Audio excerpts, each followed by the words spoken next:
चला तर मुलांना आपण बघूया 3 अंकी अक्षराची फेस व्हॅल्यू आणि प्लेस व्हॅल्यू. हे इंग्लिशमध्ये आहे पण समजवण्यासाठी मी मराठीत सांगत आहे. ठीक आहे. बघा, फेस व्हॅल्यू म्हणजे आहे असा नंबर, तो नंबर जसा आहे 2 2 6 6 8 8. पण प्लेस व्हॅल्यू लिहिताना आपण त्याच्या स्थान कुठल्या पोझिशनला आहे ते आपण लिहित असतो. म्हणजे जसं की वन्स, टेन्स, 100, एकक, दशक, शतक.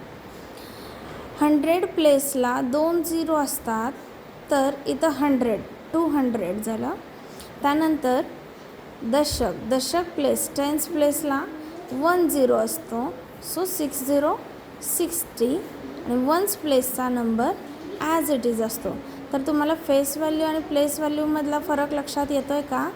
फेस व्हॅल्यूमध्ये आहे तो नंबर ॲज इट इज येत असतो, तर प्लेस व्हॅल्यूमध्ये कोणत्या पोझिशनला तो नंबर असेल अकॉर्डिंग टू ॲट 0 तो नंबर येत असतो.